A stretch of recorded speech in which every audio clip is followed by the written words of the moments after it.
G'day, mate. Luke Ford here, and my guest today is media strategist David G. Hall. David, how did you get into radio? I got into radio when I was 12 years old. My very first job was as a call screener at a top 40 radio station in Sacramento, California. And I've been doing it since then. So I moved to Sacramento in 1980. I worked in radio at the same time as you in Sacramento. So what was the top 40 station that you started at? It was KROY, which was the big one at the time. Okay, did they have the big morning zoo? No, not at that time. It was before all that. It was a few years before all that. In 1980, I was working at KWOD Quad 106 in Sacramento as a board op, I guess, and also at KXPR, the public station. Okay, And where were you when you worked there? so I started out at K High, K Hill Radio. So K Hill was the Sacramento station, but we Oh, sure, broadcast. 101.1 and AM 950. Yes. So I was at the Mighty 950. I did news reports. I was in high school till 1984. And then I came back from a year in Australia and I anchored the news on the weekends for K High from May of 85 until August of 88. So, Oh, very good. That station is still going. yes, I know. When I go back there, it's like a lot of fun memories. So, Yeah, I bet. talk to me about your progression through Sacramento radio. Well, I worked at some music stations, all off the air. I worked at tiny little station in a cornfield in Davis, KYLO 105.5, which is really the first time I was on the air. And then I moved to San Jose, worked at KEZR in San Jose, and then KNRY in Monterey on Cannery Row, also music. But KNRY is where I switched from being a DJ to being a news anchor. And that's when I started spoken word, and that was in 1983. And then I went back to KFBK in Sacramento as a news reporter and left there 5 years later as the assistant news director and came down to KFI in LA at that time. So, did you work with Rush Limbaugh when he was on the air in I, Sacramento? I did. I was his news anchor. We actually shared a desk for a while, or we had not shared the same desk, but we had two desks butted up against each other. And I was the news anchor in his show, and he was local in Sacramento. So, when did you first start working for Rush? Well, I worked with him. I was the news anchor, and he was a talk show host. It was October of 1984. I think he started maybe a month earlier, if I'm not mistaken, or a couple months maybe. And how long did you work with him in Sacramento? Well, in 1988, I guess he moved to New York and WABC and then went syndicated. So from 84 to 88. And what did you learn from working with Rush that shaped your career? Show. He always said he's not a journalist, he's a showman, and he really was. So I learned a sense of show from Rush. We had this funny moment once. I was when I was the news anchor in his show. Some state politician had gotten arrested for drunk driving and spent the night in jail. And in the state of California, if you are arrested for drunk driving, it's mandatory that you spend the night in jail. So everybody does. So Rush was making a huge thing about this guy. It was so bad, and he must have been so drunk because he ended up in jail. And so then during the break, I said, everybody goes to jail if they're caught, if they're arrested for DUI. And he said, "You think I don't know that? This is a show. This isn't the news. You do the news. I'm doing the show." And that was a great lesson. And he's right. And so there were a lot of moments like that where just watching him actually do a show was really educational. How would you describe your relationship with him on air and off? On air, I was the Pinko Kami news anchor from the newsroom to him. That's how he used to introduce me. And off air, we got along quite well. And did you give it back to him or you just played it straight? No, I played it straight. I was the news guy, so I had to play it straight. When did you realize that you could be really good at directing a news and talk operation? Um, but I guess about that same time, it was kind of funny. I was a reporter mostly, even though I anchored the news in his show, but I was mostly a reporter. And so I had my little, 40 seconds from my report. And at some point I thought, um, I only get to control the 40 seconds, and the rest of it, I have no control over the quality of what we're doing. And so I took myself off the air at some point and got into management so I could have a little more say over what the overall, news style and sound and content sounded like. What can you do in news? So I moved here from Australia in 1977. I was 11. I got a radio. I listened to KCBS and KNBR and KGO. And I was just a big news fan. There's like San Francisco had an all news station. But when I would work in news, I think a 60-second story was fairly long. What can you do to make news reporting, if it's a 45-second news report or a 82-second news report, what can be done to make that more compelling? Oh, well, two things. It's all in the writing and it's all in the sound. So if you have great sound and if you're a good writer, and it is very difficult to write creatively in 45 seconds, but if you're able to do it and you have good sound, that really makes all the difference. Hmm. And so how did you get the job at KFI? Why do you think they hired you? I was assistant news director at KFPK, and our program director at the time was a guy named George Oliva.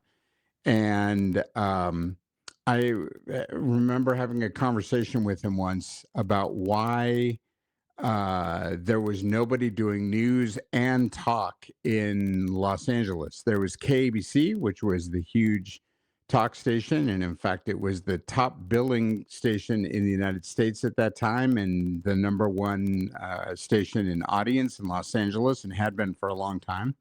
And then there was KNX, the big all news station, and then KFWB, the little scrapper all news station. But there wasn't really anybody doing both. And so I was talking to him one day and I said, somebody should really try to do both. And he said, yeah, it's really interesting. Then he went to KFI to be program director and called me a few months later and asked if I wanted to go there to be news director and Wow. do pretty much what I had described to him in Sacramento, to put on a pretty serious news department amid a bunch of talk shows, which just was not being done at that time in And, LA. and what kind of resources did you have? They made quite an investment. It's very different from today. I had I think at its peak, I had about 18 people in the news department at KFI. Um, we had a couple of news cars and all the equipment we needed, and a good way to get reports back to the studio but before cell phones. It was right as cell phones were coming into being, so we didn't really have that use of that yet. So we needed to have a two-way radio to be able to get reports back to the station. But I mean, we had a great staff. We had writers and anchors and reporters and an Orange County bureau and a Washington bureau and a stringer in Sacramento at the Capitol. We were a pretty serious news operation. And how many minutes an hour would you get? We had four at the top and minute and a half or two at the bottom, and no network. So it wasn't like a 5 minute network and then we would come on. We had to do both national and local, which I always preferred. So I assume that many of the people you were directing had worked in the medium much longer than you. So I'm sure you were learning things from them and you were repeating certain things to those who were working for you and with you. Can you just share some of those things? Well, I was really young. I think I was 21 or 22 when I got to KFI as news director. 22, I guess. I was really young. So virtually everybody in that newsroom before I got there had been there. They'd been in radio longer than I'd been alive. I think every single one of them. And a couple of them had been at that station longer than I'd been alive. So, that always presents its own challenge. We brought other people from Sacramento, so there were four of us that came down at the same time, including our big reporter from KFBK, and that really helped. So I was able to kind of build my own team in the news department, because I just had a very different vision from what they had been doing before we started. And I should also say that when George got to KFI, George Oliver, the program director who hired me, he really flipped the station from still playing some music to talk and actually news talk. So the my first day working there was the last day that an actual record was played on KFI, like an actual song was played on KFI, and then it was all spoken word starting the day I started. So it was really about putting on a completely different kind of programming. And my task, my mission was to put on a very different kind of news than had been done there or in the market before. Now, I came to UCLA in 1988. I was 22. And I remember, I think Terry Ray Elmer, did she come down to KFI with you? Yeah, she did. 1989 actually is when we came. July 17th, 1989 is when we got to KFI. That was your first Dave day. Grosby, Terry Oh, Ray Dave Elmer, Crosby. I remember he did her sports. yes, he did. Terry Elmer, her husband Jerry Wallace, who did weather, Andy Friedman, and myself. So July Andy Friedman 17th, was a reporter. July 17, 1989 was your first day on. Yep, Yep, yep. Okay. And so that was the last day that KFI played any music? yep. Wow. And yeah, I was there. So all this it has just additional resonance to me. So what were some of the things that you found yourself telling other people in the news department repeatedly, or what were things that you were trying to communicate to them that required either many repetitions or different ways of trying to communicate something? I wanted to really focus on active reporting. So I wanted reporters who were all out in the field almost all the time, which in LA, with the traffic is not an easy thing, but I was very insistent on that anyway. I wanted the sound of the news to be very fast paced and very conversational. So no battling blazes, no gubernatorial moves, no legislative whatevers. I wanted to know the deceased, vehicle one, the suspect apprehended, none of that kind of stuff. I didn't want any of that jargon that the all news stations at the time had. So I wanted it to be very conversational, very fast, and a lot of active reporting with a lot of sound. And did they get it? Did you have to repeat yourself? Oh, yeah, it took a while. Andy Friedman, the reporter that came with me from Sacramento, I had already been doing that because it was the same kind of thing I had started to transition at KFBK before I moved. So he got it, and then slowly we built the team of people who really got it and you knew what we were looking for. There wasn't really anybody doing that, certainly not in Los Angeles at that time, and not much anywhere else in the U.S. So it wasn't like I could just go hire people who were already doing it. I had to hire people who had the right kind of talent and ambition, and then train them to do it. But once we started to find those people, it went very well. Were there any radio hosts who had a particular impact on you before you were 18? I know you're already working, but you started listening to radio very early. Were there any hosts that had a particular impact on you? Well, I grew up really listening to KFRC in San Francisco, Yes. which was one of the really big top 40 stations in the country. And I was very influenced by the DJs and the news department on KFRC. So if I had like a sound in my head that I was trying to emulate, it was that KFRC sound, even though we weren't playing records. But it was that same kind of feel that I was going for. That was the number one station with my fellows in sixth, seventh, and eighth grade. Like it was Yeah, KFRC. Yeah. it was huge. It was huge, and it was very, very good, very well programmed. And then how did you get into talk radio? You're the news director. How did your career progress at KFI?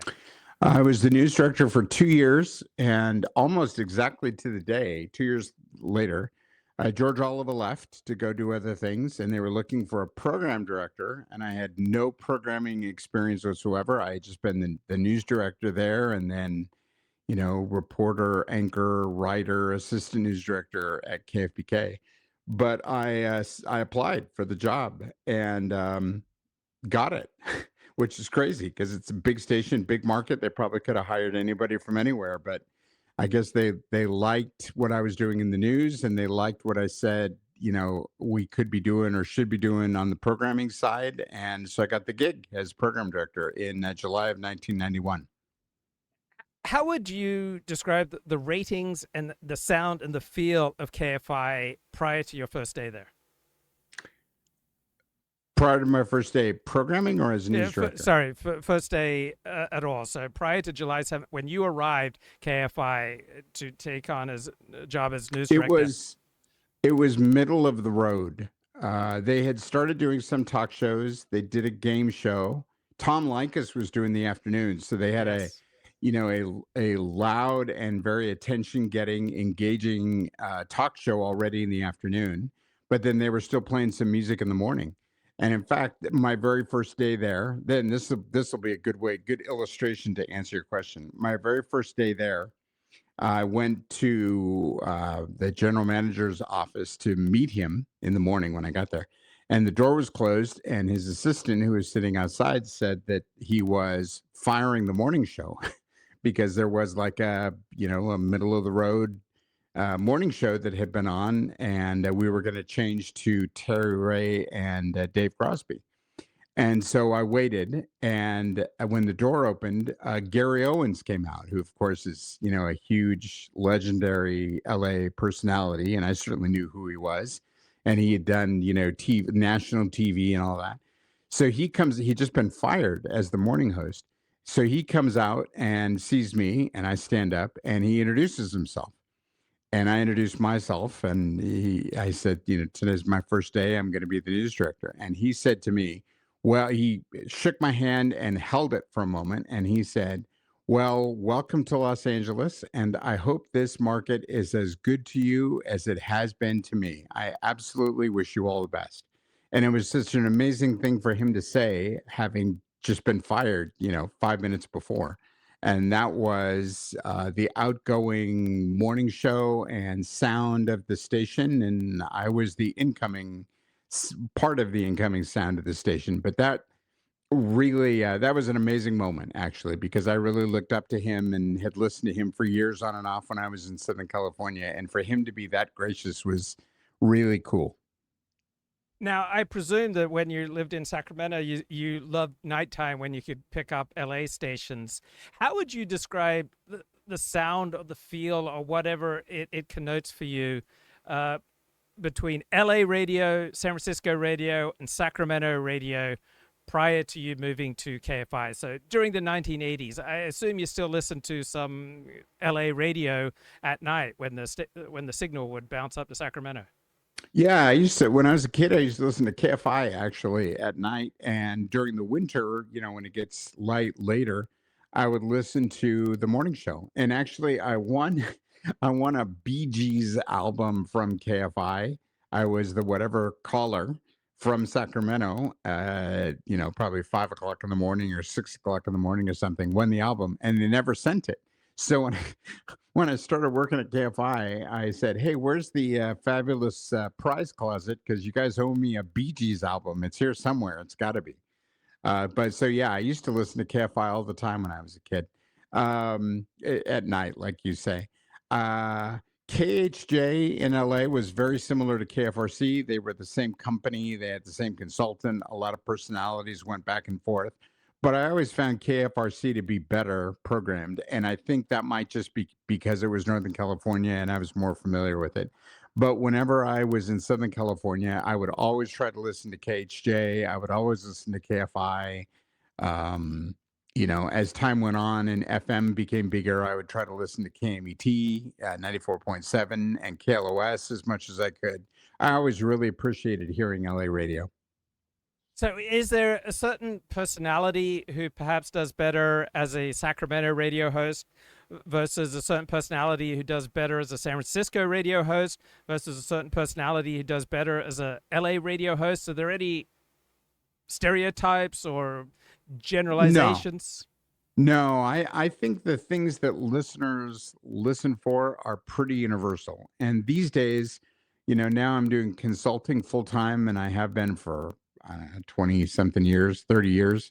Not, I've been doing it full time for 30 years. I've been doing it full time for 15 years, but I've been consulting for a long time and I have clients all over the world. And one thing I've really found in my experience is the needs of listeners really are pretty universal. Whatever makes somebody turn up a radio in LA is the same thing that makes them turn up a radio in Sacramento or Madrid or Bogota or Mexico City or Toronto. It doesn't really matter.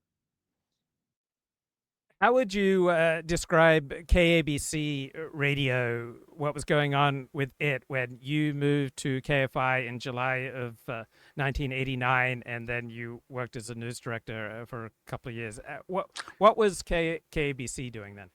Well, KBC, as I said earlier, was the number one station in the market by far. I mean, by far, wasn't close. I don't think they were the top billing radio station in the United States. They had huge personalities. Michael Jackson, who I think had been there, for a long time. Ken Minyard was doing the mornings and had been there for a very long time. They just had these huge personalities, and so they were comfortable, really professional, comfortable, very entrenched, and pretty inside. So I found that station to be very good for people who had always listened to it, and less good for people who hadn't always listened to it. And that's where I, as news director and program director, I always thought that KFI had a real opportunity to grow audience. That we weren't going to just steal audience that had been listening to KBC for 40 years. We were going to steal from the fringes, which is exactly what we ended up doing. Could you tell me more about stealing from the fringes? Because I experienced that. I was there when KFI was this up and comer brash. Shocked. Would it be fair to call it shock talk radio from KFI in 88, 89, 90 or so? No, before 1991, it certainly wasn't that. I've never called it shock radio, and the whole time I was there or since. Um, but what I tried to do with KFI starting in 1991 was just to be as different as I could from KABC. So, as I said, KBC was very comfortable, certainly very informative, serious interviews.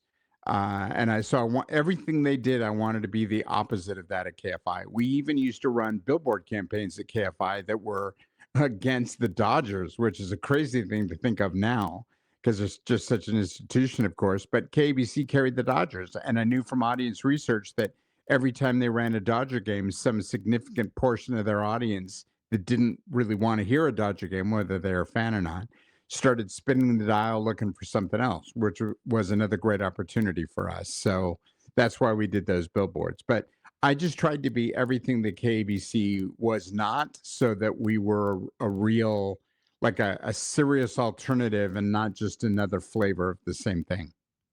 And so, how would that show up? I assume that your demographics were like 10 years younger with listeners. Yeah, at least. How that would show up, here's a good illustration. When I put Bill Handel on in the morning, doing a talk show. I don't think there was another show in the morning on a spoken word station in America that was anything like what Bill Handel was doing. What KBC was doing with Ken and Bob was the morning show, Bob Arthur and Ken Minyard.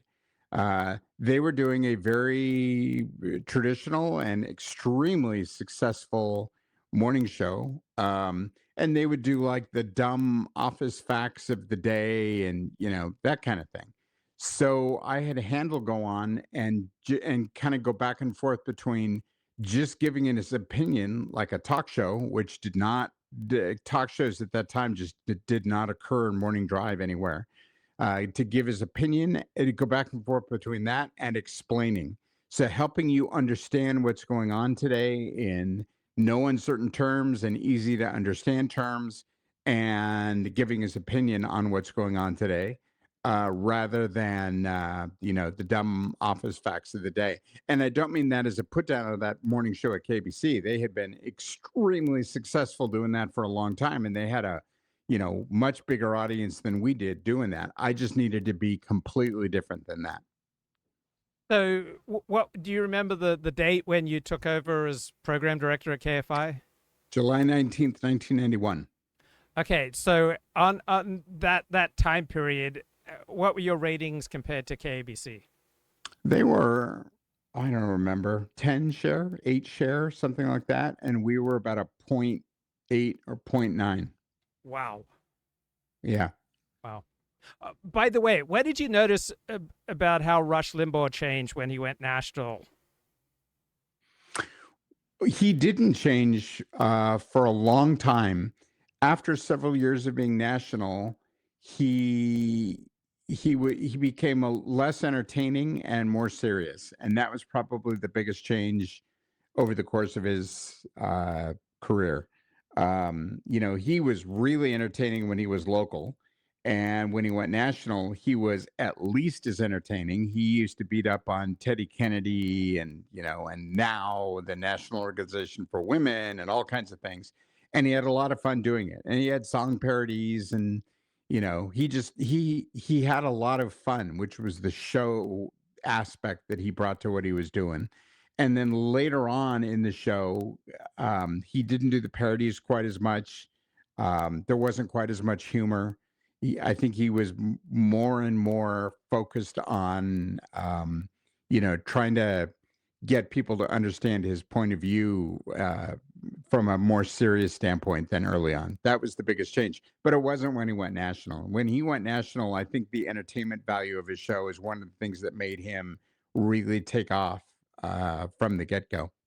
If you had to name a year for when Rush changed on his national show from primarily hilarious and entertaining to something different, what year would you say? Maybe 1998. Yeah, yeah. And so you take over as talk radio programmer at KFI, and what what are the things that you start doing, and what are the things that you start learning? To just talk to me. Well, I guess there were two things that were part of my programming of KFI from pretty much the day I started, well beyond when I left. I think well into Robin Bertolucci's time. Um, the first one was we did a lot of audience research. So even though you use the word shock, and even though we were pretty out there sometimes with some of the things that we did, um, none of it was, or very almost none of it was like by the seat of our pants or random. It was I used a lot of audience research. I think at one time I probably had a budget of a couple of $100,000 a year, and I did focus groups and I did big studies and I did content studies where I would play pieces of audio and have people comment on what they thought we were doing. So it was just like a very good music station, just like KFRC in San Francisco in the 1970s. It was a really well researched product that was very much aligned with the audience that I was trying to attract. And that was like from the very beginning. And the other thing I think that was sort of, I don't know about when Robin started, but from my time, from the day I started as program director till the day I left in 2002, I never programmed the station to be liberal or conservative. I programmed it to be stimulating. So that was the word for me. Like today, I think a lot of stations they try really hard to be very conservative, and more, over time. I never once looked at it that way. I just looked at stimulating. We were more stimulating talk radio. So every single thing we did, every show, every person I recruited, every segment of every show that we did, that the for me the main measure was, is it stimulating? And KBC at that time was not seen as stimulating. They were seen as very comfortable, as was KNX. So that was my way of really kind of, flanking both of those radio stations with KFI. But again, it was with a lot of audience research and very um, methodical and intentional. Now, how do you know that the research represented something real? Because the more we followed it, the better the station did. The more we started to grow. And do you remember some of the insights that you got from the research? Yeah, I'll give you one. Bill Handel in the morning used to talk about his wife all the time, and one of the things that came back in research was, I got my own wife. I don't really need his wife at 6 o'clock in the morning. What I need at 6 o'clock in the morning is to know what's going on in the world and what do I do with it. So I really kind of changed his show, really focused his show on explaining. So we added a thing in the morning with for one of the first hours of 6 o'clock out in the morning was handle on the news. And what that was Bill, like the team kind of throwing news stories at him. Hey, did you see this? What do you think about this? And then Bill just commenting and really explaining, helping us understand what was going on in the world in the news. And that hour was the first hour of his show that really took off. And that was straight out of audience research. The audience saying, in the morning, I don't just need the headlines. I got that from KNX in the newspaper. What I want is to really understand. I don't need the dumb office facts of the day. I don't need another set of headlines. I just want to understand what's going on. And he's personally, a student of history and incredibly knowledgeable, and he was the right guy to be able to pull that off. So the audience research said, if you do this, people will really listen. And so we did that, and we took his wife out of it, and people really did listen, and that show really took off. Now, do you get clues from your physiology, from what's going on in your body, like precognitive cues about what works in good radio? Wow, that's a great question, Luke. When I was a little kid, growing up listening to KFRC for hours and hours, I mean, I spent hours listening to KFRC and KROY in Sacramento. Uh, I felt uh, touched, like, John Mac Flanagan did the afternoons on KFRC, and he was probably talking to a million people. I mean, he's talking to the whole Bay Area. I was way off, to the east in dusty little Sacramento. And yet, every time he was on the radio, it was like he was talking right to me and he touched me. So, my entire career, and to this day, consulting, that's something that I kind of feel for as I'm listening. And sometimes I feel it and sometimes I don't. And when I don't, I try to figure out how to help a personality get there and communicate, in a way that will make a listener feel touched. Because if you can make one listener feel touched, you can make them all feel touched. So the cliche, I think, for what you just described, is that words that come from the heart are heard in the heart. Well, I've never said it that way, but I guess I just look at it like, I say something on the radio and it makes you look at the radio, like literally physically look at the radio. And what you're thinking is, wow, that's the moment. That's the thing that KFRC used to do for me that I tried to bring to everything I did at KFI when I was both news director and program director. And so, Bill Handel, Tom Likas, who are some of the other big names at the station as we move through your talk radio career into 92, 93? I think Dr. Laura comes along about 94. 93 was when I put Bill Handel on the air. Tom Likas left.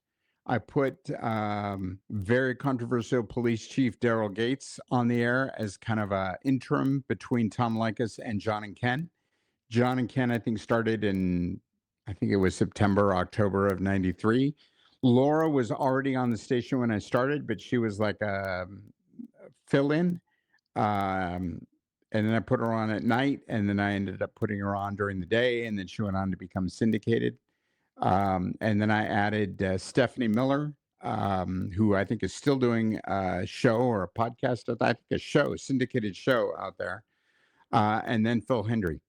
And there were others, Mr. KFI, and there were others in between. But that's kind of how it evolved. I think I put Handel on first, then John and Ken.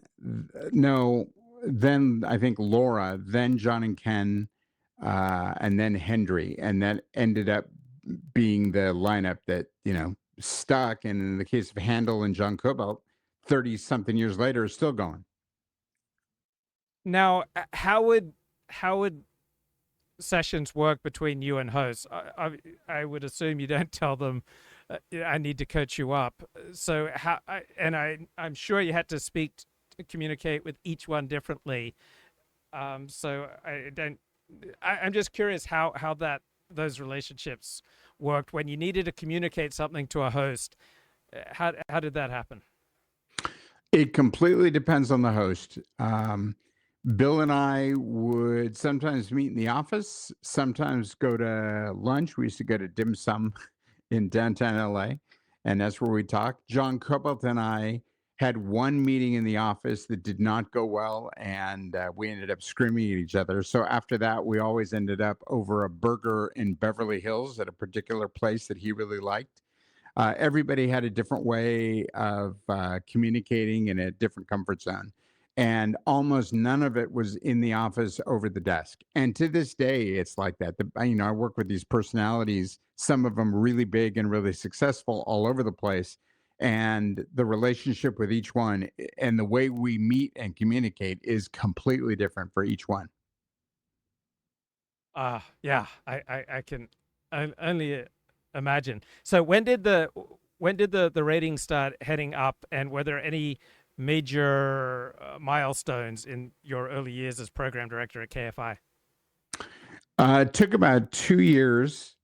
The first big milestone was right after I became program director. A weekend host on KFI made a comment that turned out to be controversial about a news anchor, a television news anchor at the time. That comment was misconstrued, and then a PR firm was hired, and it was blown up, and then FCC complaint was filed against us, and there were protests outside the radio station um, over a comment that had been completely misconstrued, but I think probably misconstrued on purpose. And that was the first time we got a bump in the ratings. And that because I was brand new to programming, I didn't really know yet how that mechanism worked. Like I learned that firsthand in real time and in a very scary way. So I have this weekend host make a comment. It gets blown out of proportion, totally misconstrued, becomes a huge thing. And I was sure I was going to get fired, and the station was going to get an FCC fine and all this. None of that happened. And then the ratings came out, and we were, I don't know, I think 100,000 listeners more than we had been before all of that happened. And then I thought, wow, that's really interesting how that worked. Hmm. Hmm, hmm, hmm. Now, your challenges, KABC, KNX. If I'd spoken to their leadership at the time, 89 to 93, they would have told me KFI is vulgar, it's low class, it's shock radio. And is that do you think that's a fair description of how the stations that were on top in news and talk in LA at the time saw the KFI? Absolutely. They paid no attention to us whatsoever. They totally wrote us off, which really helped with my strategy and all my audience research and everything I was trying to do because they never played defense. They never blocked it until it was too late.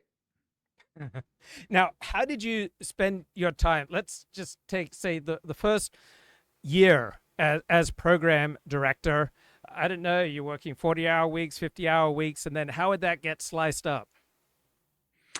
Oh man, I think the whole time I was at KFI, I don't think I ever worked a 40 or 50-hour week. That was a tough job and well beyond full time. A lot of it was spent talking to personalities. A lot of it was spent, or some of it really was spent with the news. I replaced myself with a very good news director, a guy named Mark Thomas. Um, and so I didn't have to worry about the news as much because I knew he was on that. It was just trying to keep people to the strategy, on air, off air, just trying to keep people to the strategy of what we're trying to do, be more stimulating, explain things, have a lot of fun, never take ourselves seriously, like big talk stations at that time took themselves very seriously. And so we very deliberately never did or tried not to. And so it was really just trying to work on those fundamentals all the time with the entire staff. And what was the typical commercial load? 20 minutes an hour? No, when I started there, I think it was 15 or 16. When I left, it was 22. Wow. Yeah, I remember in the 80s when I was in radio, there were all sorts of top talk radio stations that had 22 plus minutes of commercials an hour. I don't know how you do it. I mean, I don't Well, know how. we didn't for a long time. We kept Yeah. it to 16 for a very long time. Yeah. Wow. That it's just incredible. So when did KFI become the number one talk station in Los Angeles? Oh gosh, probably 1994, 1995 is when KBC started to really come down, and we continued to go up and we passed them. I don't remember exactly, but probably in there, 94, 95. It took a couple years. I mean, I started in, July of 91. Took a couple years just to get the station set and to start to build the audience. And then after that, probably another couple years for it to really turbo with the audience. How would you describe your sources of energy? Were they coming from success, from the excitement of running a radio station, from your personal connections inside the radio station? Like, what was fueling you? Um, Success, because we started like from that very first thing with the weekend talk shows that I described. We the more we did, the more we followed the strategy, the more the audience grew, and that was pretty cool to experience that. At the same time, Rush really started to take off. It took Rush about 2 years to get any traction whatsoever in LA, but then once he did, he also really started to take off.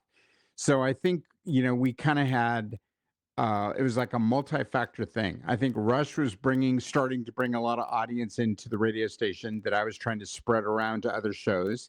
And he very quickly became the number one show on the station. The other things that we were doing were starting to kick in. The news was starting to kick in. We were noticing or finding that more and more people would listen to us for news because then they didn't have to listen to the all news station, and they could get everything they needed from us, and then be entertained by the talk shows, which was that whole thing that I described to the program director in Sacramento all those years before, was really starting to kick in. So it was like we had a lot of things going right for us all at the same time. In those days, unlike now, we had some marketing money.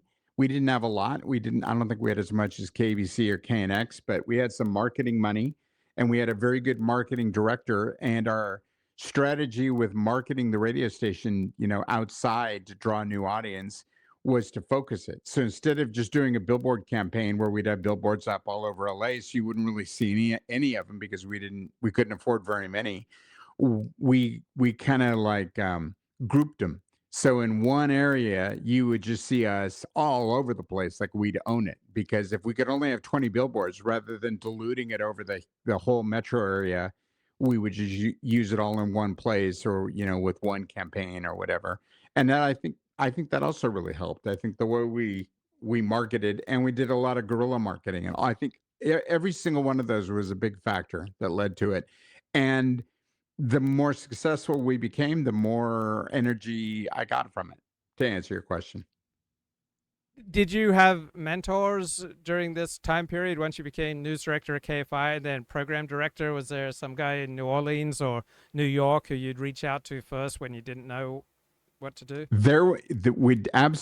We had a consultant who lived in Cambria at the time, up the Central Coast, and he had been the consultant at KFI long before I started. And I think he might have had something to do with how I got hired without having any previous experience.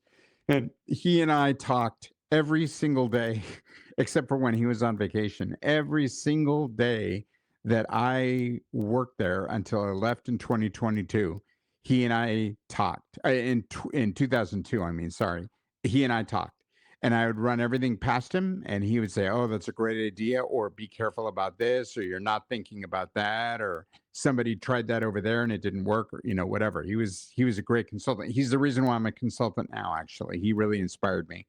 But we really programmed that radio station together. And can you just give me a taste of like what those conversations were like? Um, Gosh, I don't know. It was just daily programming. Handel wanted to do this. I don't really see how it fits. What do you think? John did this, and it was great. I want to get him to do more of that. Is there a blind side? Is there something I should know that I'm not seeing? It was questions like that most of the time. And what kind of feedback did you get from your advertisers? What did your advertisers want? Well, they want their phone to ring, and we were a very engaging station. We were not the kind of radio station you could have on in the background across the office and do your work. You had to People who listen to KFI really listen to KFI, and so the products that we sold very well. And when we would do endorsements, when Bill Handel would do an endorsement for something, people would buy it. And so the advertisers got tremendous response from KFI, much more than they did from KBC, much more than they did from KNX, and much more than they did from music stations, just because we were so foreground and so engaging. And did you go to national conferences with other radio elites and did you learn at those conferences? I didn't learn too much. What we were doing at that time was so different from what this format, the spoken word, broader format was doing anywhere. There wasn't really anyone else for me to listen to or talk to. It was kind of lonely, to be honest with you. There were very, very few other stations, if any, that were doing anything similar to what I was trying to do at KFI. And so I would go to those things, and I'm sure I learned a thing or two, but um, not very much. I learned mostly by doing. I learned mostly by, let's try this. And if it doesn't work, it's just radio. It's not brain surgery. Nobody dies, and we move on. And if it works, then we're on to something. That was a big part of my philosophy. How did you help your host find the emotional center of a story? Um, There's one thing that I think a great host does to this day, and this is something that is in my work currently in different countries, and that is to say what people are thinking, but they don't necessarily say. And so, from somewhere, maybe not right at the beginning, it took me a minute to figure that out, but I figured that out. That's what really makes hosts authentic, vulnerable. Um, and engaging is they say things that you've been thinking all along, but you don't say it yourself. And then all of a sudden you hear it coming out of the radio and you go, oh my God, that guy is so right. Oh, thank God somebody's finally saying it as you turn the radio up. That's how somebody becomes a very loyal, long-time listener. And that's how the host really connects with the listener. I'll give you an example that's not from KFI. It's another show I work with, syndicated show that I've worked with for several years, nationally syndicated show. One of the guys is very pro Second Amendment, no gun control, that kind of thing. And the Sandy Hook shooting, school shooting happened. And he was on the air saying, we got to figure out how to keep guns out of the hands of wackos because Sandy Hook, I guess it was a grandmother who gave or lent her grandson the gun that he went and did the shooting with. And so this guy was saying, we got to figure out a way to keep guns out of the hands of wackos, basically. And another guy in the show, his partner, says, you know what? Don't look now, but you're talking about gun control, which you're completely against. And the first guy goes, I know. And it's driving me crazy, but I can't stop thinking about that. But I know I'm against gun control, but I know that we need something. That's being very vulnerable. It's not being a know it all and it's not being the smartest guy in the room. It's just being authentic and vulnerable, and people can relate. And that's what I try now to bring to every show I work with. And we did that at KFI.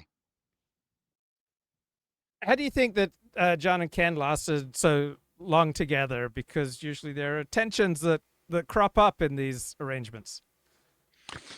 Oh, I think they were very professional. I think they, like a lot of teams that I work with, you know, I don't, I think they were friendly and social, but I don't think they were friends necessarily. They were like business partners. It's just like, how do, long-term business partners work together? Ron Howard and Brian Glazer, when they have extremely different personalities, uh, they come to realize, and I think Sean and Ken had come to realize this before I even met them, but they come to realize, hey, we don't have to be friends. We don't have to be best buddies doing the show. We're in business together, and so we show up and we bring everything we can to support the business, and we want a business that's bigger and better than any one of us individually. And I think those guys were particularly good at that.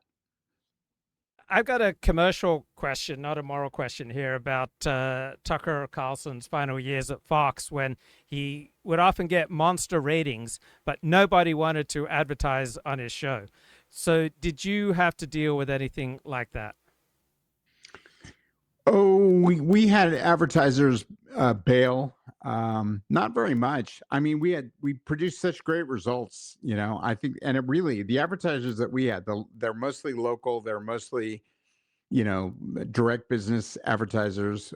We never did very well in advertising agencies, even when the ratings went way up because we did so well locally. And we just made their phones ring. I don't think they cared that much. So yeah, I'm sure over the years we, you know, lost a few, but not very many, and certainly not like that.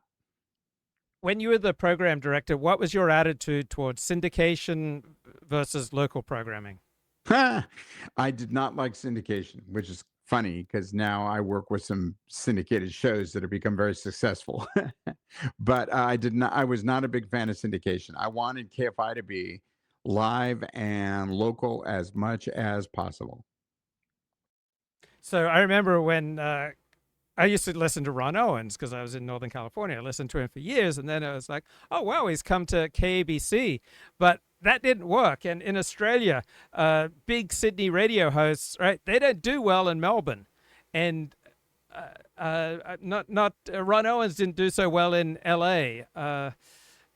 Any thoughts on anything that I was just offering? It was worrisome to me when I heard that he was going to do both and he was going to be on KBC, because I also grew up listening to Ron Owens and KGO. My dad listened to KGO when I was a kid, so I was certainly very, very familiar with his show on KGO, and I always thought he did a great job. So I was pretty worried when I heard that he was going to come to KBC. And I did this. I went to Arbitron, which at the time was the ratings company. Now it's become Nielsen, but at the time it was Arbitron. I went to Arbitron and asked if I could do a deep dive into his ratings in San Francisco, because I did not have audience research for San Francisco the way I had it for, my own market for LA. And I've already talked about how much I relied on that. And I wanted to really understand his audience, and I wasn't going to have enough time or budget to do an audience research project in a market that I don't even broadcast to. So I went to Arbitron and I did this big deep dive. And what I realized, or what I discovered, I guess, not realized, but what I discovered is KGO was so big, as you remember, that there were certain people that carried KGO forward, that moved it up, and then there were some people that KGO kind of brought along. So you could have a high rating on KGO, but really your high rating is because KGO, a rising tide floats all boats. And it was a huge discovery to me, a surprise to me to see that Ron Owens at that time, and I know he really was a big leader of KGO for many, many years, but at that time he had kind of crossed over to being more carried by KGO than carrying KGO. And so that meant to me, if he came to LA, he certainly would draw an audience, but he really would depend on the existing audience of KBC, which was dwindling and way down at that point. And that, as long as I played good defense against him, I wouldn't probably have much to worry about, which is exactly how it turned out. So at a lot of stations, the top hosts earn 4 or 5 times what the program director earns. Uh, how does that affect relations between the program director and the hosts in your experience? It's never been a factor for me, ever. I can't speak to how others have dealt with that, but it's never been a factor for me. I guess the way I always look at it is like, if Bill Handel can go on the air in the morning in this market against Rick Dees or Ryan Seacrest and KBC and Howard Stern and Mark and Brian and just the absolute biggest personalities, not just in this market but in this country, and win and beat them and draw more listeners than they do and sell things that generate millions of dollars of revenue for the radio station.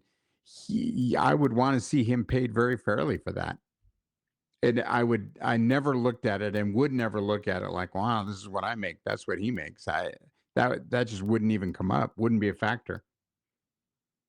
Were there any hosts for whom you didn't give notes anymore because they were just so good at what they did? I'm sorry, I missed the question. Are there any hosts that what? Were there any hosts at stations that you work for who became so good what they were doing that you hardly needed to give them any notes? They just like let them fly. Um, Laura, I think probably kind of got to that point. Dr. Laura. Yes, yes. Yeah. What was it about her? Like there was some compelling quality she had. I can't Well, describe it. she did that thing I described earlier. She said what people were thinking Mm. and they wouldn't say.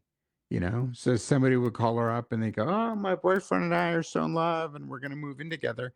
Well, they wouldn't be calling her if the person making that call did not have some doubt somewhere deep in their mind. Why on earth would you call Dr. Laura with a question like that unless you had a doubt? And she would go right to that doubt. It's like she had x-ray vision. So she was particularly good at putting to words things that people were thinking and sometimes couldn't even admit to themselves. Hmm. But it's that whole thing I described earlier, saying what people are thinking but don't necessarily say. She does that at a completely different level. That's one I think that's her superpower and always has been. And what did your bosses say to you? I don't want you to violate confidence, but what sort of feedback were you getting from people who were on top of you when you were running KFI? Well, we were owned by Cox Enterprises, which is based in Atlanta. And so we had some, real distance, physical distance, geographical distance from the home office, which I think was good because I think there's a lot of things that we did that probably made them pretty nervous. Um, the general manager that I worked with, his name was Howard Neal, and he was amazing at letting us do what we needed to do and playing good defense for us in the community, or and with the ownership. So he was always fighting Atlanta, and he was always, fielding calls from community groups or whoever that was offended or eh, didn't like what we were doing and let us do it. He was involved in all the audience research, so he knew that this wasn't me trying to be, anything liberal, conservative, you, you know, anything in particular. He knew what the strategy was, and we all agreed to the strategy together. And it was my job to execute it, but he was aware of it, and I think that made it possible for him to defend us, both to corporate and in the community, and also to really sell us and to speak for us and speak very well of what we were doing. He was amazing in his ability to do that. I don't know that I've worked with many managers since then who have been able to do that or are able to do that to the extent that he was. He didn't take it personally. Was there a moment when you realized that talk radio was in decline as a genre in the United States? I left for Premiere and I launched some shows at Premiere and was there for a couple of years and really enjoyed it. Uh, and then when I came back to local radio, I came back to KNX and KFWB, and I ran both of those together and kind of got back to the news, although I tried to bring a little bit of the show side to KNX, but, got back to the news side of it. And then the very last thing I did in local radio before I started the consulting full time was I put in a little bit of time at KBC. And when I got to KBC, um, I realized the extent to which talk radio had become purely ideological. And as I said at the beginning of our conversation, for me, it never was. I didn't want us to be talking about politics very much anyway, except for Rush Limbaugh, but it was never ideological. It was never righty lefty. And when I got back into talk radio, I saw that it had really turned pretty conservative and hard right. And the whole format was pretty much doing the same thing. And without agreeing or disagreeing with that, or agreeing or disagreeing personally or ideologically, because that doesn't have anything to do with it, it limits the audience. It's like if all rock stations all go yacht rock at the same time, that really kind of limits the audience, to people who only like yacht rock and not people who like hard rock or metal or singer songwriter or any other genre in that format. The same thing was starting to happen in talk radio.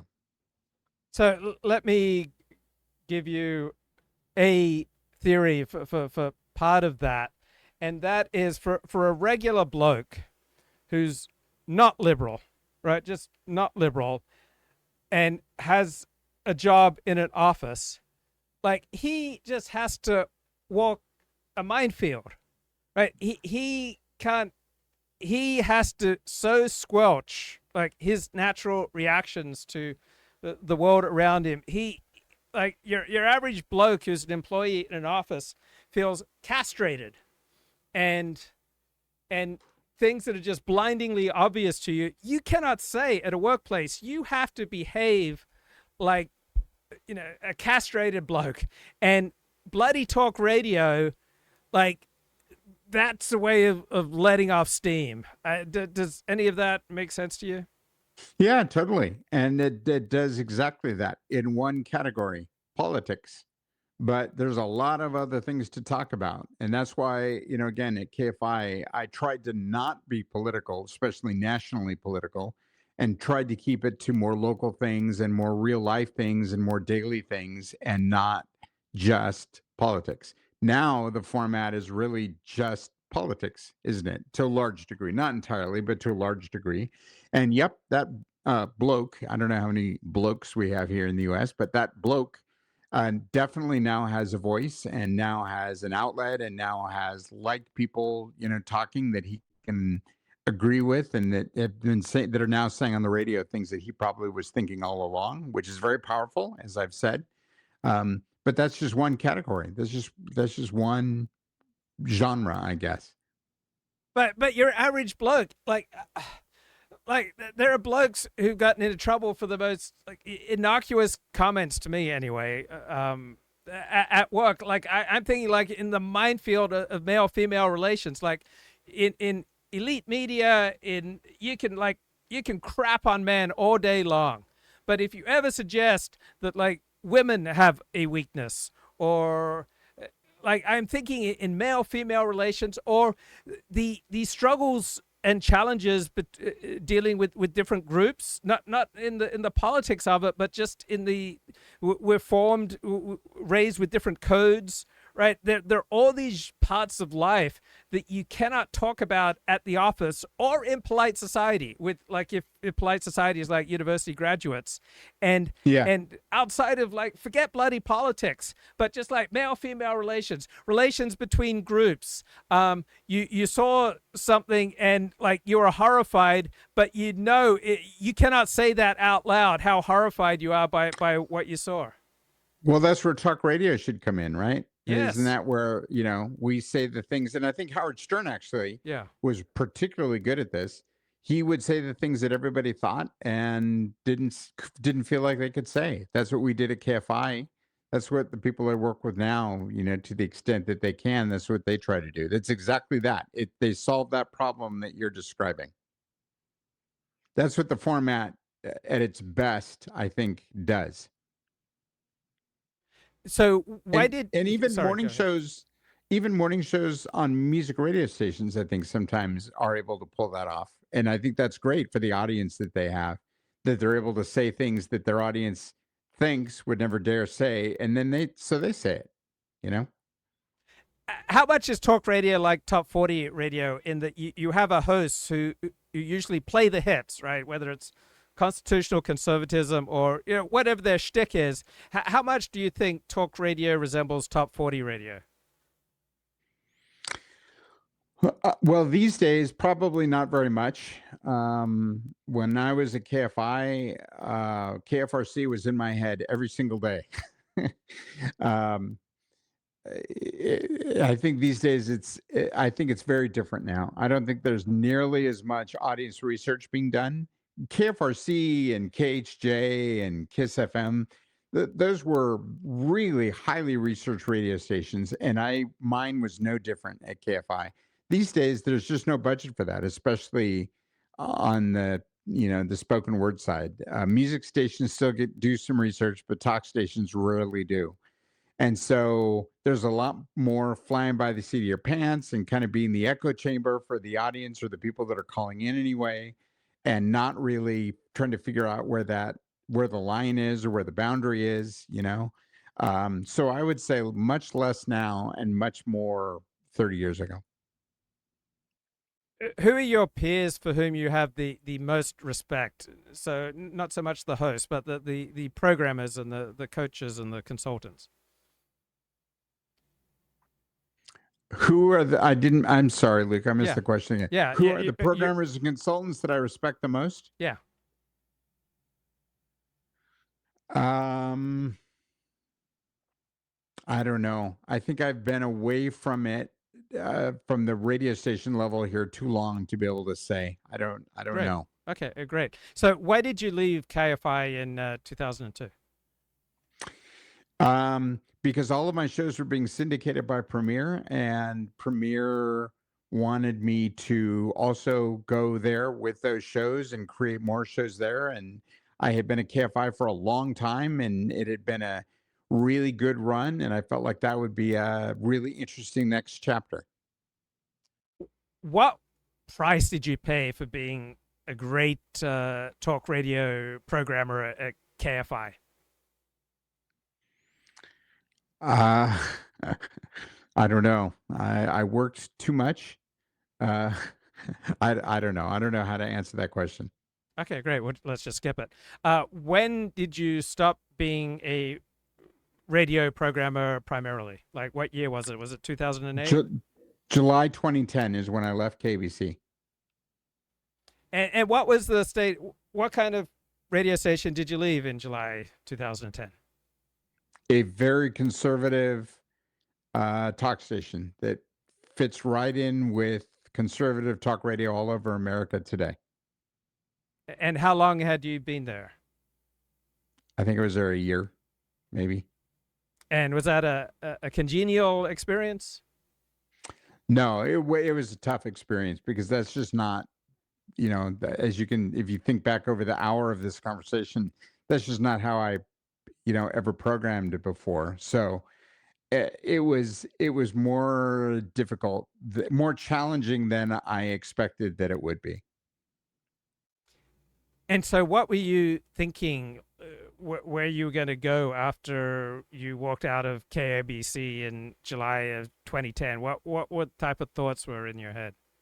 When I left Premiere, before I went to CBS and the news stations, I knew I wanted to start consulting full time, but I didn't have the confidence to do it. I thought, nobody's going to hire me. I'm going to starve. I didn't have the confidence to do it. So I went to CBS, ran the two all news stations for a few years, enjoyed that. Um, and when I left there, and I didn't get fired or anything. I left there to go to KBC. It was kind of the same. Like, oh man, I don't know. I don't know that I could really do this consulting thing full time. I really wanted to. I was inspired by that consultant that I mentioned to you that I had at KFI for all those years. I just didn't have the confidence. And then after KBC, I had the confidence and I just did it. And I've been doing it ever since. I never starved so far. And what are the advantages or disadvantages for you between being a consultant versus being the guy in charge of a station? A badge. when when you're the guy in charge of the station, you wear a badge. So when you need people to do something, they do it. As a consultant, I can highly recommend that people do things, and if they don't do those things, there's not very much I can do about it. Is there any reading that you assign people who hire you? No, no, I never have. Never even thought about that. It's a great idea. So there's no book about communication or radio that you regard as particularly important? Oh, I wouldn't say that. There's just no reading that I assign to, like I take on a client and I say, okay, go read this book and then we'll work together. But what do you think are the best books about either radio or communication, just off the top of your head? Um, I think Valerie Geller's books are really good. I know her. We worked together actually at KFI. She was in my news department in the very beginning in 1989. Um, and I think she's done a great job. All the different things that she's done, the places she's worked, and I think her books have been very, very helpful to people. So if someone were to ask me about a book, I would recommend Valerie's book. Have you worked with hosts, given notes to hosts who you recognize they were really good at what they did, but they just made you feel lousy and you just didn't like them, or it took a toll on you, even interacting with them, directing them, working with them? Not really. Because it's not it's just never really been that kind of personal to me. Like I said before, whether I agree or disagree doesn't matter. I'm in it for the radio. I'm in it for producing a really great product that comes out of a radio and makes people turn the radio up and want to come back for more, you know? So it really isn't about what I like or don't like, or, whether I get along with somebody well or don't get along with somebody well. It just, it doesn't really matter. But don't people give you a feeling that you meet someone and you relax inside. You meet someone and you get excited. You meet someone and you start having all these questions. Like we all have strong emotional reactions to people. Surely that plays a role in what you do. Not really. I don't let it be a factor. I don't. Sometimes people are easier to work with, or a little more complicated to work with, but that's just part of the challenge. I don't. I've never been that way. It never mattered whether I like Handel personally or whether he rubs me the wrong way, or John or Laura or anybody, Henry. It's just it just does not matter. I guess I kind of look at it like music formats. Um, I'm a classic rock guy. I'm not a country guy, but I worked at a country station, and in fact, I was on the air on a country station, and I did okay. It did not matter that I wasn't a country music fan working at the country music station, and it does not matter whether I, feel better or not as good about a person that I'm working with. That's not what I'm in it for. Talk to me about the trajectory of your career once you walk out of KBC and you start consulting, and talk to me about where it goes. I had already been consulting internationally. I put on the first talk station in Poland right after communism in the early 90s, which is one of the things I am most proud of in my career. And it's number one in Poland even today. Talk FM, it's called. TOK. I put on a talk radio network in the UK, the first real network to kind of go up against the BBC, I guess, a little bit in the UK. Talk Radio UK, it was called. I did that in the mid 90s. And then I have been consulting in Mexico and New Zealand before I ever left KFI, or Premiere, I guess. So I already had been doing quite a bit of consulting. And so when I finally got that confidence to, really go out on my own and do this full time and start the business, really start the business, um, I, it was, those international things, started to work with some different groups around the United States. And then it kind of went international again. And now most of my clients are outside of the United States. I still have clients here and some great ones and important ones. But, I work in Latin America and I work in Europe in several countries, and then around the US. So that's been the trajectory. And how did you discover podcasts? Um, well, I guess I became interested when they first started to become a thing. I think I was an early adopter, and wanted, kind of like when I first started programming at KFI, programming in radio. I wanted to understand how they work and what's the appeal, and all of that. And so I started to really kind of study them and listen to a lot of them, different ones, and really just try to understand them as best I could from the very beginning. And what are the most common things that you say to your clients? That's a great question. Every everybody that I work with who is either on the radio or produces a podcast, that has a product that they generate. Um, in my experience, there's always a superpower. There's always a thing or two, or maybe more than a couple, that they're really good at.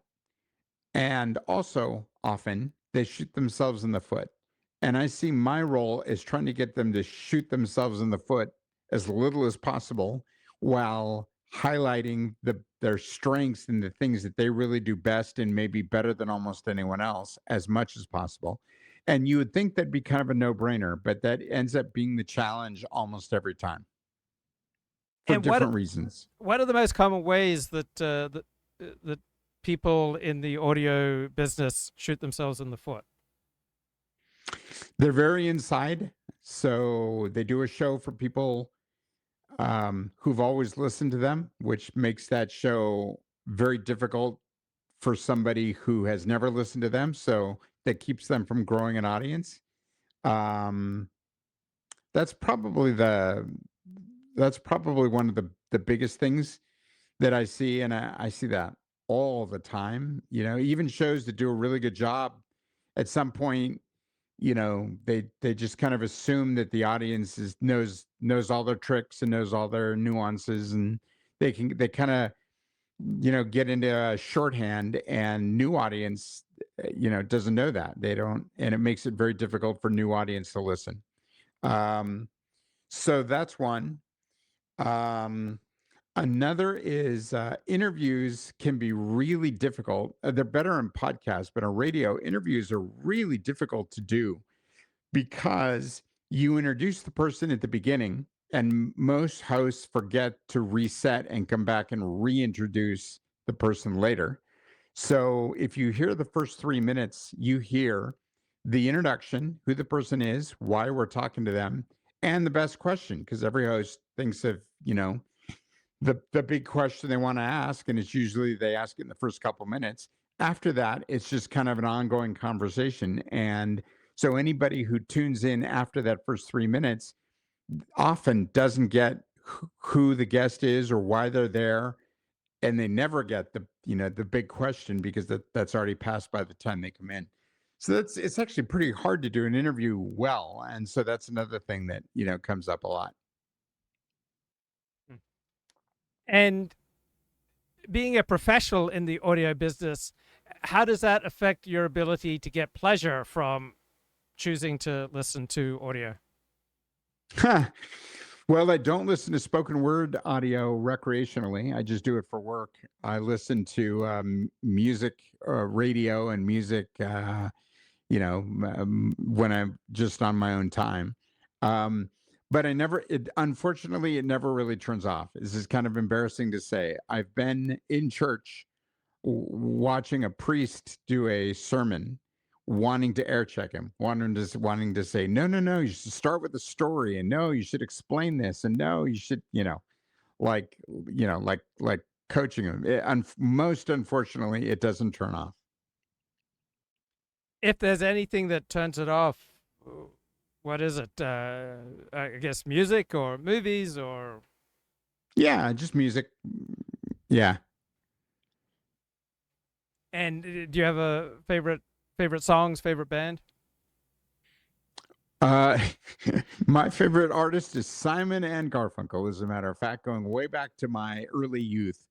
But no, I like a lot of different kinds of music. As I said earlier, I'm probably more naturally a classic rock guy, but then I also grew up listening to, all the big top 40 hits of the 70s on KFRC. So I guess I'm also a classic hits guy. So, in Los Angeles, I listen to KLOS, I listen to K Earth, I listen to 93.1 Jack FM, all very well programmed radio stations. How did you have to grow to make it in your new consulting business, or did it just flow naturally? You mean to grow the business? Yeah, how did you have to check? Like, did you have to learn new skills, new ways of working with people, or did it just flow?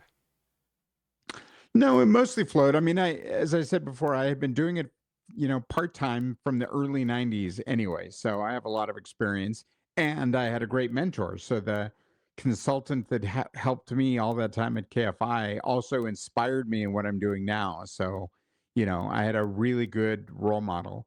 Um, I guess I've adopted some things that have really helped over time. Like, for example, one of the things I really live by, and I do tell my clients this all the time, is, the way I see my role, I'll give them my best thinking and I'll make recommendations. but the decisions are theirs because they got a business to run, and I'm not on the hook for their business. They are. So once they make a decision, my role changes, and it goes from having the ideas and making recommendations to supporting whatever the decision is, even if it was not my recommendation or something that I would have decided. And I really do live by that, and I need to. I think that's what you have to do in this role. So I make recommendations, they make decisions. The moment they make a decision, my role becomes making their decision successful. I assume that pretty much everyone you've ever worked with, from radio to consulting, has an enormous drive to succeed. Or am I wrong? Yeah, I would say that's very true. I mean, like it's the number one thing. I would assume most of the people you work with, this is the number one thing in their life. It's not number three. Sometimes it's not. I've worked with some people who had a lot of TV experience, and they often don't do very well in radio, because TV becomes, they miss it when they do radio. Radio is a little too simple, I think, sometimes for them. But yeah, for the most part, I would say that's accurate, Luke. That it is they're driven, and this really is like the most important thing, or one of the most important things in their lives. And it makes it that's great, for relationship for me as a consultant or coach or program director. I kind of have their attention from the beginning.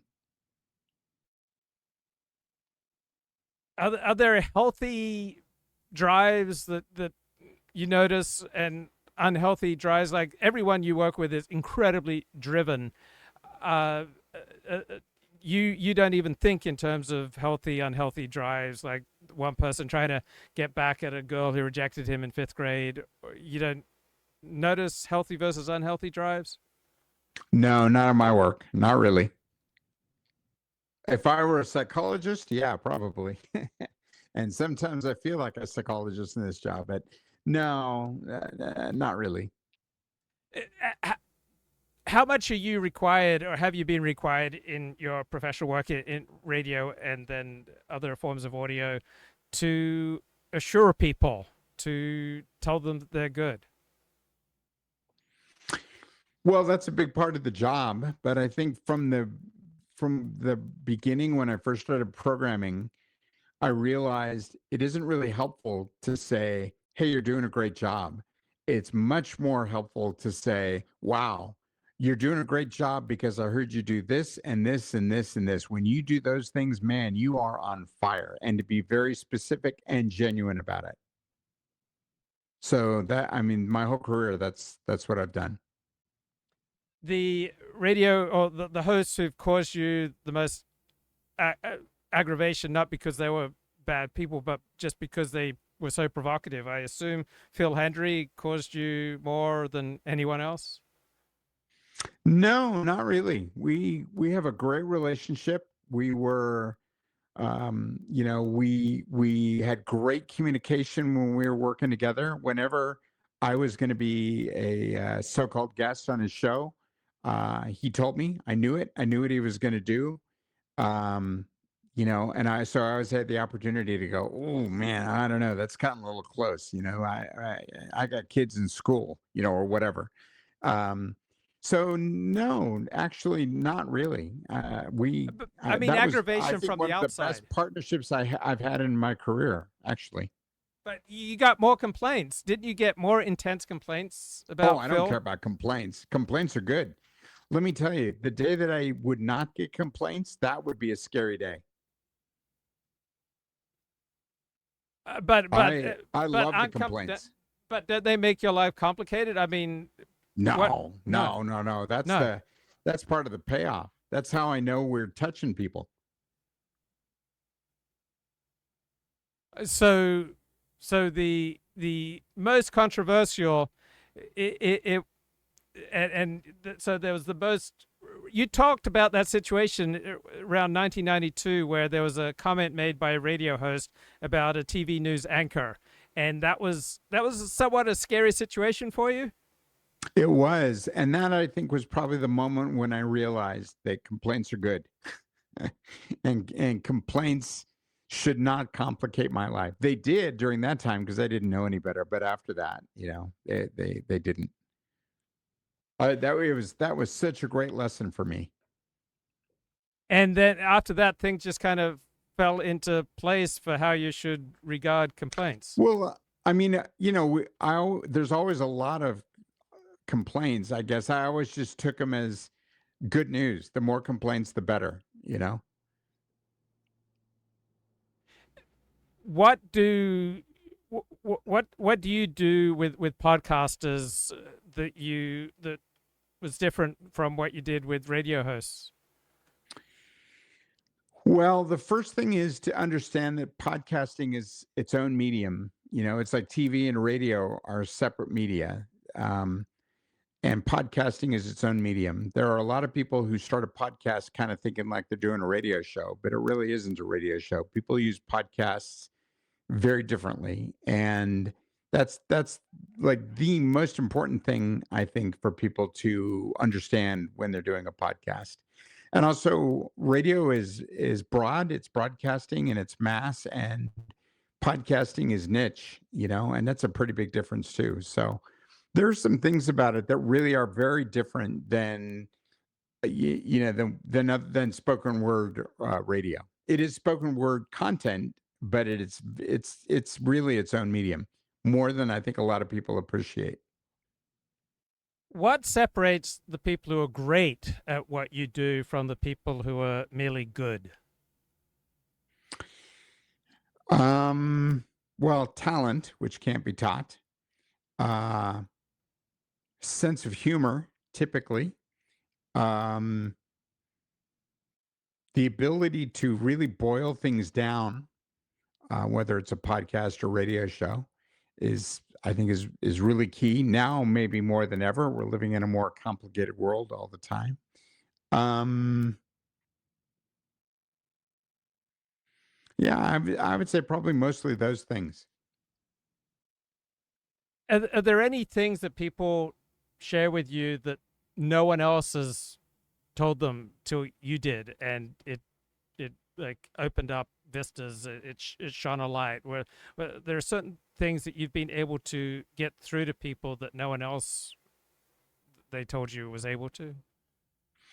Well, there's some things that I tell people, and the reaction is, "Wow, never thought of it that way before." Nobody has ever said that to me. I've been doing this for 30 years or 20 years or whatever. Nobody has ever said that to me before. Wow, that is great. That happens, and that's always nice when that happens. It's very rewarding. But more often, it's more like people say, "Wow, no one has ever said that like that before." I've heard that over the years and I couldn't really do much with it. And then the way you just said it, I can work with that. I can do something with that. You really made that make sense for the first time. So I hear that a lot. So it's not like I'm saying something for the very first time. I'm just saying it differently often. So one thing I'm taking away from this is that a successful radio host or podcaster often is able to say things that other people feel, but no one says out loud. But then you have to have incredible courage to be able to do that on an ongoing basis. Have are you thinking of people who have the ability to say those things that everyone else is thinking but doesn't say, but then when push comes to shove, they couldn't deal with the pushback? Or have you only dealt with people who are so driven that they're willing to pay the price? Oh, no, I've dealt with people who couldn't deal with the pushback. Or what is more common is because everybody now has a phone in front of them, they're looking at what people are posting or what people are commenting, or, um, what their friends or, their other colleagues are texting them or emailing them. And they let that kind of drive what they do. That's a really common thing these days, unfortunately. I wish I could take the phone out of every studio. Right. So, uh, uh, are there must be some persons who, when they tell you they don't follow social media, they're telling you the truth, or are they pretty much all hooked? I think they're all hooked. I think everybody's into social media. Everybody that I work with, I think, is into social media and gives way too much weight to the comments. They don't get that complaints are good thing that I do. Were you surprised how well your techniques translated to Poland and other places? Yeah, because I never thought of radio or like the basics of what makes a listener listen to radio as universal as it turns out they are. And now, of course, now that I've been doing this a long time on the consulting side, I totally get it. You're in your car in Madrid, it's hot, it's already hot, it's 8 o'clock in the morning, it's already 90 something degrees. You're in traffic, your boss is an idiot, you're ready for vacation, you're hungry, you're already thinking about what's for dinner, and you're already thinking about the weekend, and you're listening to the radio. And what is it that we're bringing to make you think, to put a smile on your face, to make you nod your head, and most importantly, to make you physically look at that radio? It does not matter whether that person in that car in that heat is in Los Angeles or Madrid or Sao Paulo or Paris or wherever. It's the things that make someone really listen carefully to anything, to a music morning show or a talk show or a podcast. They're all universal. And what constitutes a great radio host or podcaster? Is it 80% talent? Is it 40% talent, 40% discipline? How would you describe the components? Probably 70% talent and 30% discipline plus and show. I don't know what that mix of those things. They have to have a sense of show, which is, that thing I learned from Rush Limbaugh in the very, very beginning. They do have to be disciplined. They have to understand the environment that they're in. But I think the rest of it is talent. You asked me before, about what are those things that I end up telling people over and over. And one of those things is people, especially when they're newer at this, tend to think that people listen to their show or their podcast the way they do. Luke, every time you do a video, you watch the entire thing. But of course, your audience does it. And the good news with YouTube is you can see just what percentage they actually watch it, over time or per episode. And it's the same in radio. Somebody listening in the morning in Los Angeles is listening to any one show for about 12 minutes. And the person doing that show hears plus their mom probably, hears 4 hours of that show every day. So they assume that everybody hears the whole show, when in fact, people are only hearing little 11 and 12 and 13-minute snippets of it. And where that comes up, and this is both in music morning shows, which I also work with, and talk shows, is they tend to shoot their wad first. So, they'll go on the air at 6 o'clock and they have all their best material and they don't repeat it. They don't go back and touch it because they already talked about it and the audience already heard it. But the audience listening at 8:20 certainly was not listening at 6 o'clock when they did that. So that's where the discipline really comes in, and the understanding of, how the medium works and their place in the medium, to really understand how to work that to their advantage instead of against them. So when Dennis Prager was getting started at KBC Radio, one of the things that was a challenge for him is he kept getting the instruction, more energy, more energy, more energy. And I think this is one thing that distinguishes those who do it versus those who listen, is the listener doesn't understand that a successful radio host or podcast host has to bring at least 5 times the amount of energy that you'd bring to an in-person conversation. Do you think I'm in the ballpark there? Yeah, I think that's often the case. I think in Dennis's case, when he started at KBC, they had already lost a lot of audience, and KFI was really starting to do well. And unfortunately for Dennis, I think a lot of that direction came from an urgent need to somehow follow KFI. We were really energetic, so they really needed to be energetic. Like that was the secret sauce and why we were winning, and they needed to grab that back. and that's not his style. That's not who he is. It's not his talent. That's not his style. He's much more philosophical, and there's a lot more to him than that. So in that case, I don't think I would have given him that direction. One thing I remember from working in radio is how absolutely wiped out hosts typically were after a show. Is that your recollection? Absolutely. It was like that for me when I was on the radio, and it's like that for just about everybody I work with. And let me say one thing here that I think has to do with that, and it's kind of important. You watch a show like Jimmy Fallon or Jimmy Kimmel, who comes from radio, of course. He was on K Rock here, or Jon Stewart, or Stephen Colbert when he was on, and they have a writers' room at 22 writers, or 20 writers, or 15 writers writing the monologue and writing a script and all that stuff. Bill Handel's on the radio every day for 4 hours, and it's all off the top of his head, all of it. And he has to keep a train of thought, and he has to remember what he's going to say, and he has to be creative, and he has to, think about what his opinion is and how he's going to express himself.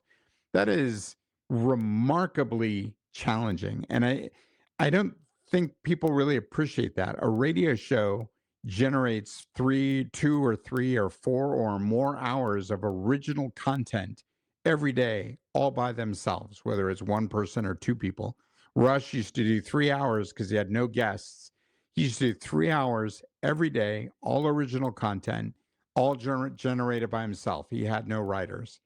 That's amazing when you compare them to especially people in national television and the support that they have. And so, yeah, of course they're exhausted. They should be mentally exhausted.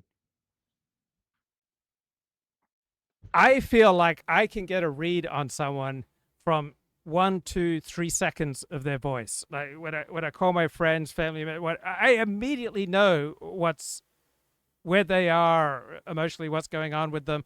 I do a lot of 12-step work and sponsorship. I can immediately tell in my own mind, this is my assertion here, that like I can tell whether someone feels beaten down, whether someone's making progress, whether someone's like, it's just so quick. The voice just like screams at me somebody's state. How about you? Do you feel this? Yeah, I think I'm pretty good at reading people. But like from a So I think I, second, I right? have A a, second. s- I think I have a sense, especially when I'm listening to them, whether they're a music morning show or a talk show or news or a podcast or whatever. And you'll find this to be kind of entertaining. But I used to do this. I did this, I guess, at KFI and maybe even a premiere a little bit. Somebody would want to do a talk show, and so they'd come in and pitch me their show, and I would invariably every single time I would say, John Cobalt just choked on a pizza. I need somebody to go in and do afternoon drive in 30 minutes. If that's you, what do you talk about? What are you going to go on the radio with 30 minutes from now? And 90% of the time, they would say, "Oh my God, I haven't even looked at the paper today. I don't know. Let me, look at the paper, see what's going on." And I would think, a good talk show host, you're dying to talk about stuff. You just need the microphone in front of you. You don't need to look at the newspaper first. You would know immediately. And all the best people that I've worked with have all been like that. I would ask that question and they would say, oh my God, the thing that nobody's talking about is this or that, or whatever. And they would jump right into it. Yeah, my mind immediately goes to what are the obvious truths that you can't say out loud, particularly in polite company, right? I would just start making lists, male female differences, relations between groups, just like obviously blindingly obvious things that you cannot cop to or admit in polite company. Like that's to me like endlessly fascinating. Yeah. Yeah. Yeah. Which that's good. See, I would have hired you to do a talk show. Oh, what have I not asked you about that I should have? This is pretty extensive. This is the longest interview I've ever done. That's for sure. I think you asked some really good questions. Oh, thank you. I've thought about it for years because I've loved radio since I came to America in 1977, and I can tell. I can tell. Very impressive, Luke. Your knowledge. thank you, David. Thank you so much. I've been looking forward to this for years. All right. Well, great. Thank you very much. Let's stay in touch. Sounds good. Cheers, mate. Cheers. All right. Cheers.